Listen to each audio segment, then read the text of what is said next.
Jouez pour le Seigneur sur la cithare. Sur la cithare et toutes les instruments.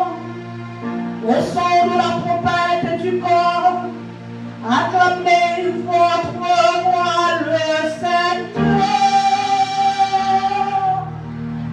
La terre entière a vu le salut de notre Dieu.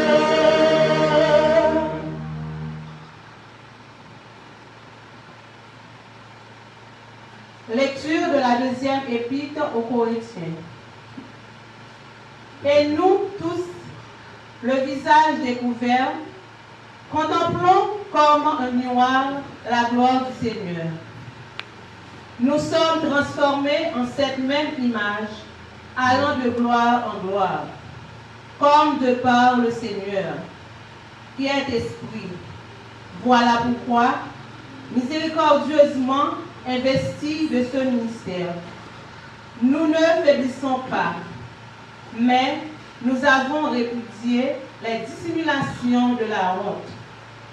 Nous ne falsifions pas la parole de Dieu. Au contraire, par la manifestation de la vérité, nous nous recommandons à toute conscience humaine devant Dieu. Que si notre évangile demeure voilé, c'est pour ceux qui se perdent qu'il est voilé. Pour les incrédules, dont le Dieu de ce monde a aveuglé l'entendement, afin qu'ils ne voient pas briller l'évangile de la gloire du Christ, qui est l'image de Dieu. Car ce n'est pas nous que nous proclamons, mais le Christ Jésus.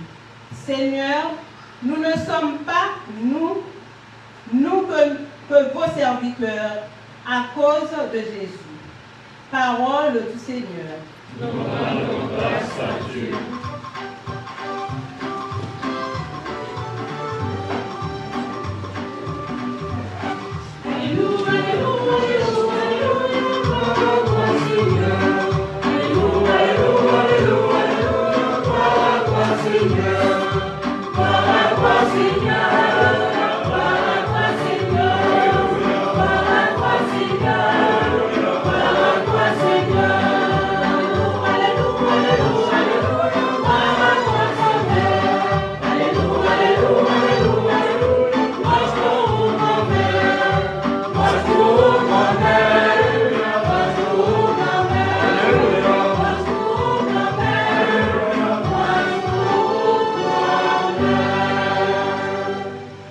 Soit avec vous. Et avec votre esprit. Proclamation de la bonne nouvelle de Jésus-Christ selon Saint Jean. Le 21, le verset 15 jusqu'au verset 17.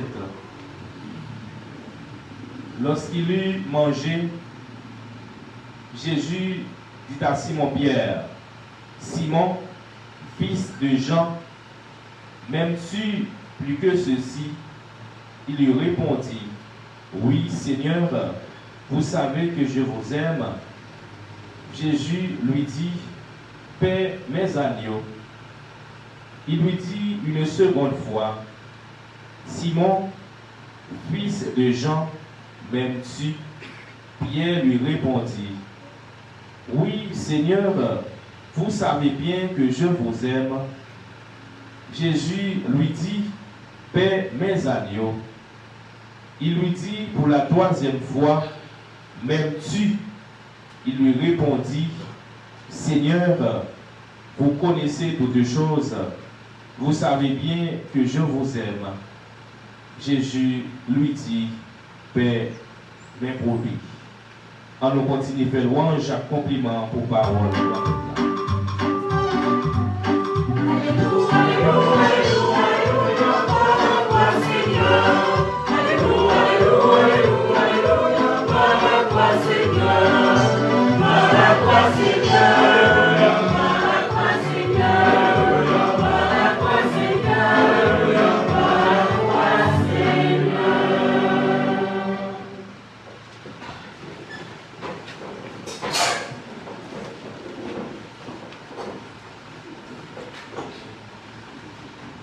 J'adresse mes premiers mots naturellement à Père Midas des absents pour m'avoir invité à être le prédicateur aujourd'hui. Dans un remerciement sincère, je lui dis que j'ai beaucoup apprécié de m'avoir choisi. Les remerciements s'étendent aussi à Père Bernard et à Père Oscar pour avoir pris le temps de m'éduquer un peu sur le centre, sur le rôle de ce centre, sur l'importance de ce centre dans ce diocèse, sur le travail qu'ils font dans ce centre, et surtout de m'avoir guidé dans la préparation de mon homélie. Merci. Chers confrères, peuple de Dieu, quand nous parlons et quand nous pensons aux saints, naturellement nous pensons à des gens lointains, à des gens qui ont vécu dans le temps, à des gens différents de nous, à des gens drôles, à des gens spéciaux, choisis par Dieu, marqués par son sceau et mis à part. Mon âge ont eu probablement l'opportunité de rencontrer, d'être béni par lui, d'avoir été touché par lui. Moi, personnellement, séminariste, j'ai eu l'opportunité de le rencontrer en Haïti, et ensuite à Rome. Et prêtre, j'ai eu d'autres occasions de le rencontrer à New York, et encore à Rome. Jean-Paul II, quand nous pensons à lui, et pour le comprendre, pour l'appréhender, il faut d'abord le voir comme Karol Wojtyła. Il faut d'abord le voir comme un Polonais. Si on oublie qu'il fut et qu'il a été un Polonais, si on oublie que ce qu'il a vécu comme homme dans sa vie, dans sa chair, on ne comprendra pas son pontificat. Pour avoir été éduqué dans un régime communiste et dans un pays fermé, vous allez voir tout de suite arriver pas une fois pape, il va voyager partout. Parce que pape, il n'y aura plus de contraintes. Il n'y aura plus de frontières pour lui. Pour avoir connu la guerre et pour avoir été soldat lui-même, pour avoir porté les armes contre sa conscience, Karol Wojtyła, devenu pape, deviendra le prophète de la paix. Partout où il ira, il prêchera la paix. Il a compris, il a fait de son ministère le canal. Il s'est servi de son ministère pour prêcher, que ce soit aux Nations Unies, que ce soit au moment de la guerre contre l'Irak, d'élever sa voix pour dire, jusqu'à la dernière minute, il y a encore une chance. Et ce n'est pas de l'intimidation, et ce n'est pas de l'humiliation, de rechercher la paix jusqu'au bout. Et ce n'est pas de perdre de ses droits pour conquérir la paix. Il a cru. Il a vécu tout sa vie pour la paix. Parce que lui, il était en paix avec sa conscience, il était en paix avec lui-même. Toute sa vie, il a parlé de paix. La recherche de la paix. Pour avoir vécu dans un pays d'oppression, pour avoir vécu dans un pays où tout était contrôlé, où la liberté d'expression était muselée, pour avoir vécu dans un pays où l'homme ne pouvait pas s'exprimer librement, il a parlé, devenu pape, librement aux hommes et aux femmes. Pour avoir vécu dans un pays où les gens avaient peur de dire, de se montrer, de sortir, de s'exprimer. Devenu pape, il avait le temps de s'exprimer. Et en tout ce message, il disait aux gens, n'ayez pas peur. N'ayez pas peur. Et en s'adressant à son peuple, il a dit à ses concitoyens polonais et polonaises, n'ayez pas peur. Et parce que lui, il a porté cette confiance en Dieu dans sa foi, dans sa vie, dans son ministère, il était devenu pour son propre peuple un signe de liberté, de force, de caractère, de conviction. Et à travers lui, son peuple a pris conscience. À travers lui, son peuple a pu avoir le courage de se mettre debout pour casser la tyrannie du communiste. Parce qu'il n'a jamais oublié d'où il venait. Parce qu'il n'a jamais oublié qui il était. Polonais, opprimé, blessé, et justement condamné à des peines, à des sévices. Parce qu'il savait que son pays avait été envahi en maintes fois par la Russie, à l'époque l'Union soviétique. Il a toujours dit aux gens, écoutez, n'ayez pas peur, les choses vont changer. Et à nous, ici, quand il est venu nous visiter, il a dit, il faut que les choses changent. Parce qu'il n'a jamais oublié qui il était. Et c'est là le grand danger pour nos autres prêtres et pour nos autres évêques, ou bien pour les religieux, les religieuses, et pour vos autres catholiques. Souvent nous oublions, ou du moins souvent nous séparons notre citoyenneté, notre patriotisme à notre religion. Il n'y a pas de contradiction à être bon citoyen et à être bon chrétien. D'ailleurs, il prend un bon citoyen pour être bon chrétien. Un mauvais citoyen ne peut être bon chrétien. Un mauvais citoyen, quelqu'un qui est indifférent à ce qui se passe chez lui, dans son propre pays, ne peut parler du royaume de Dieu. Si les choses doivent changer, les choses doivent changer d'abord dans son pays, dans son vécu, dans sa vie, avant d'espérer dans l'au-delà. C'est le prototype d'homme qui a pu réconcilier et qui a pu concilier sa foi et sa citoyenneté. Il a vécu toute sa vie comme Polonais et comme pape.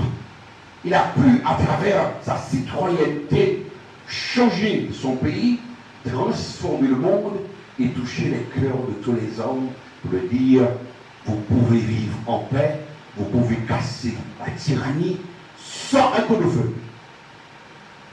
Vous pouvez combattre le mal sans un contre-feu, sans brûler les caoutchoucs, sans casser les maisons des gens, sans tuer les gens, sans assassiner les gens, avec votre foi, avec vos prières, avec votre conviction ferme de la libération que Dieu nous apporte à travers son Fils Jésus. Il nous a montré le chemin de la paix. Mais il y a une paix construite d'abord sur la justice. Il n'y a pas de paix sans justice. Et naturellement, à travers la justice, une justice qui débouche sur la miséricorde, parce que lui, il a compris à travers sa dévotion à la divine miséricorde que la justice ne suffisait pas pour réparer les torts que les hommes faisaient aux autres hommes. Il faut absolument, à un certain moment, pour avoir la paix, pardonner.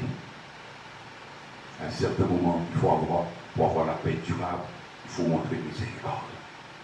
Jean-Paul II est le prototype, le saint d'aujourd'hui dont nous avons besoin. Chacun de nos prêtres, nous voudrions prendre en modèle ce pape, ce Polonais, qui a compris que, comme homme, qu'il venait d'un pays. Comme homme, il avait ses racines. Comme homme, il avait sa culture. Comme homme, il avait son histoire. Et son histoire n'était pas toujours une histoire extraordinaire, une histoire belle. C'était une histoire d'oppression, de gens au service des étrangers, puisque les autorités de son époque, dans son pays, était au service des étrangers, qui étaient les Russes. Il a vécu tout ça. Et comme chez nous aujourd'hui, nos dirigeants sont des services d'autres pays. Mais où sont les voix qui se lèvent, comme Jean-Paul II, pour dire il faut que les choses changent? Où sont les voix qui se lèvent dans notre église, dans notre clergé, dans nos paroisses, pour dire dans la paix, nous pouvons construire une autre Haïti? Jean-Paul II a compris tout ça. Et c'est pourquoi il est un pasteur. Il est un saint de l'eau. Un saint, un prototype de saint qui peut nous inspirer, nous autres catholiques et citoyens. Il nous a montré que pour être un bon chrétien, pour être un vrai chrétien, vous devriez être d'abord un vrai citoyen. Il s'engage en faveur de son pays, de son village. Il s'engage d'abord en faveur de sa communauté. Il s'engage d'abord en faveur de sa paroisse, de sa chapelle. Il s'engage d'abord et toujours en faveur de sa nation, de sa patrie. Jean-Paul II, polonais, n'a jamais oublié que son pays était la Pologne. Un petit pays méprisé, dominé, contrôlé par les soviets. Il a toujours compris qu'il fallait une autre nation. Il a donné cette impulsion à son peuple pour que naisse une autre nation. Et à travers Jean-Paul II, les murs sont tombés.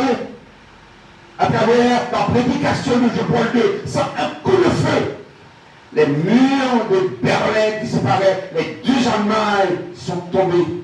Et l'Allemagne a pu se réunifier. À travers la prédication, la présence, la fermeté, la volonté et la foi de Jean-Paul II, le communisme a éclaté. Et l'humanité peut aujourd'hui comprendre que la vraie fraternité ne s'impose pas. Le vrai socialisme ne s'impose pas. Le vrai socialisme, c'est l'amour du prochain, qui nous vient de l'Évangile, qui nous vient des actes des apôtres, qui nous vient de la parole de Dieu, qui partage, qui communie, qui soutient et qui édifie. Mes chers amis, nous avons besoin d'hommes et de femmes, comme Jean-Paul II, qui se soucient de son pays, qui se soucient de sa nation, et qui comprennent qu'un pays vive à l'image de ses citoyens. À chaque opportunité, Jean-Paul II rappelait au monde entier et à tous les dirigeants du monde que l'homme est créé à l'image de Dieu. N'oubliez jamais ceci. Vous êtes créé à l'image de Dieu. Vous êtes créé pour la grandeur. Vous êtes créé pour l'honneur. Vous êtes créé pour ce qui est grand, pour ce qui est digne, pour ce qui est beau. Vous n'êtes pas créé pour la saleté. Vous n'êtes pas créé pour la pauvreté. Vous n'êtes pas créé pour la misère. Vous n'êtes pas créé pour le sous-développement. Vous êtes créé pour ce qui est divin. Et ce qui est divin, il vit en vous déjà. C'est le Christ. À travers la prière, l'exemple de Jean-Paul II, prions pour devenir de bons citoyens et être bons citoyens de la terre et être bons citoyens du ciel. Il n'y a pas de dichotomie, il n'y a pas de contradiction. Nous pouvons être les deux, être bons sur la terre, s'engager en faveur de son pays, dans le service de son pays, tout en étant un bon chrétien qui prépare le ciel déjà sur terre. Amen. Donc, ces prédications, ça ne va pas de là, mais vous dites là, vous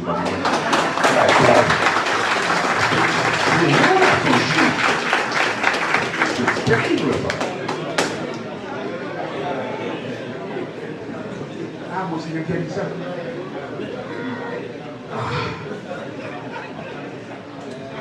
Je suis désolé. Je ne connais pas si je dis pas bravo. Bon, alors, ça m'a été toujours, ouais, à chaque fois que Jean-Paul II ou le pape François, une bonne homélie, peuple bon Dieu. Célébrons l'excellence, recherchons l'excellence et meilleur sera notre vie et notre pays. Amen.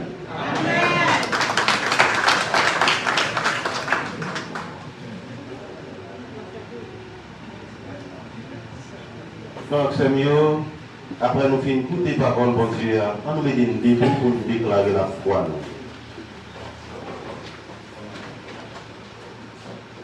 Je crois en Dieu, Créateur du ciel et de la terre, et en Jésus-Christ, son Fils unique, notre Seigneur, qui a été conçu du Saint-Esprit, est né de la Vierge Marie, a souffert sous Ponce Pilate, a été crucifié, est mort et a été enseveli, est descendu aux enfers. Le troisième jour, il est ressuscité des morts, est monté aux cieux, est assis à la droite de Dieu le Père Tout-Puissant, d'où il viendra juger les vivants et les morts. Je crois au Saint-Esprit, à la Sainte Église catholique, à la communion des saints, à la rémission des péchés, à la résurrection de la chair et à la vie éternelle. Amen. Nous finissons de déclarer la foi nous, qu'on y a nous va faire la prière, nous monter devant mon Dieu, côté nous faire la prière pour le peuple là, évêque nous de façon spéciale pour évêque nous, Monseigneur Pierre-André Dumas. Nous avons la prière pour tout le monde qui est malade. Nous avons la prière pour le pays nous, après chaque intention, nous avons chanté ensemble.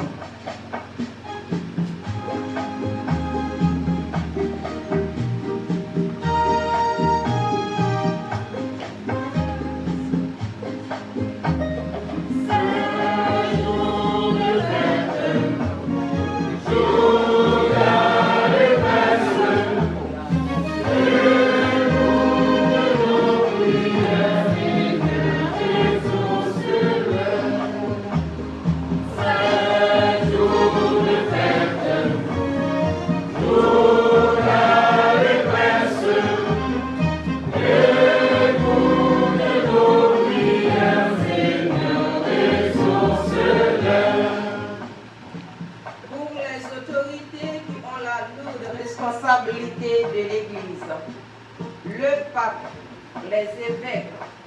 Nous avons une intention de prière spéciale pour notre évêque, Monseigneur Pierre-André Dumas.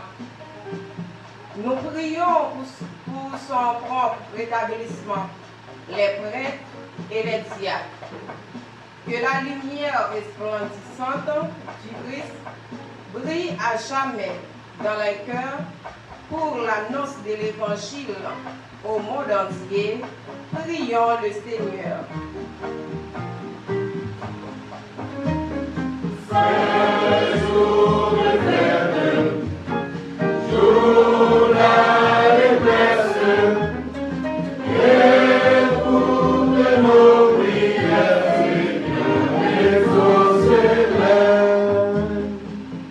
Pour tous les pays du monde entier, spécialement pour notre cher Haïti, pour que nos dirigeants travaillent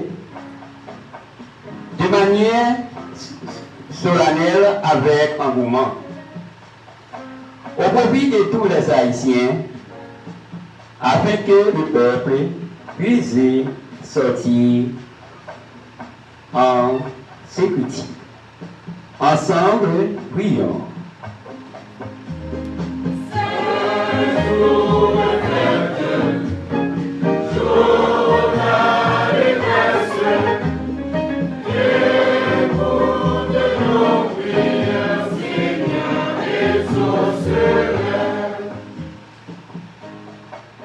Nous te prions, Seigneur, pour les voyageurs, les prisonniers, pour tous ceux qui souffrent d'une maladie quelconque, que par la force de ton Esprit Saint, les orgueilleux, les handicapés physiques et spirituels soient purifiés.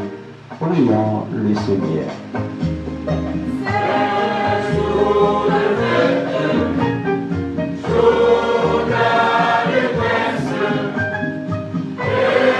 Pour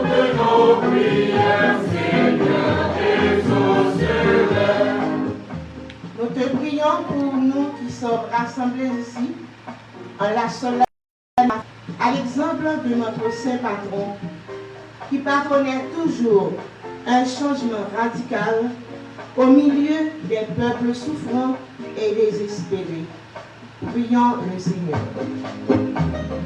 Ce jour de fête, jour d'allégresse, écoute nos prières, Seigneur, exauce-les. Ce jour de fête, jour d'allégresse, écoute nos prières, Seigneur, exauce-les. Dans un petit moment de silence, on nous présenter devant bon Dieu la prière personnelle nous.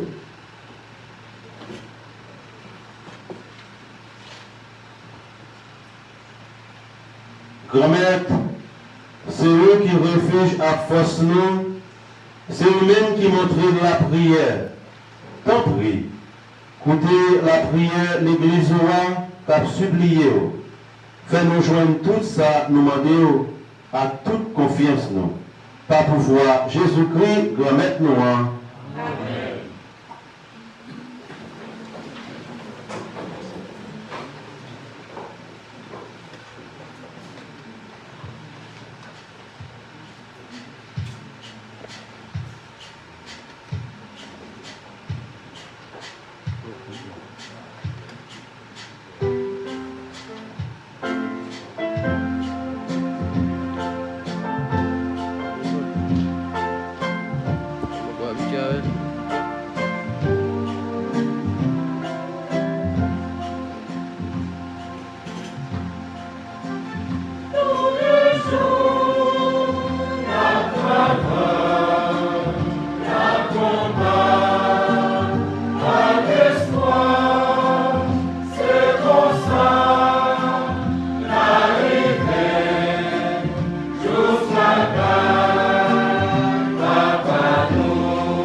On nous l'a pris ensemble pour mettre d'accord dans la messe qui c'est service l'église là. Oui, c'est roi, mon Dieu, c'est bénissant pour nous. Remettre en prix, écoutez-nous. Ça n'a pas offert dans fête Saint-Jean-Paul II qui sert, faire sauver-nous, c'est dans le sacrifice à nous effacer péché toute terre. Par pouvoir Jésus-Christ, remettre-nous en. Remettre-la avec nous tous. Oh, nous ne veut qu'à nous mirons. Oh, nous dit, bon Dieu, remettre-nous en merci.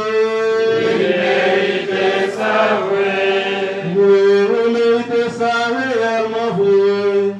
Et c'est un devoir pour nous. C'est une délivrance pour nous.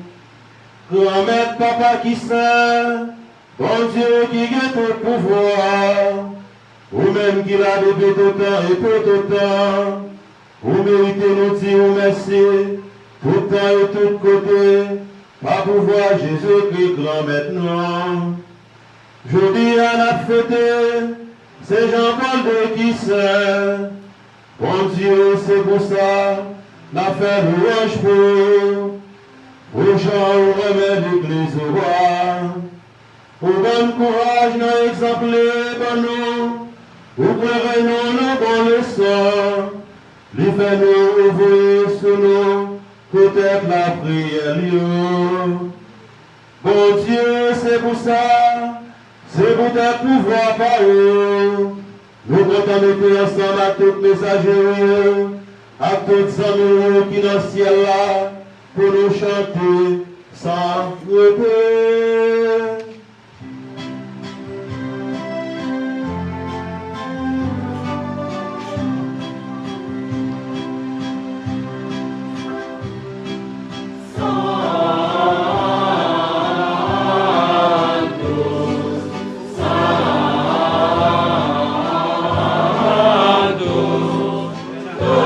Dominus Deus Sabaoth.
sang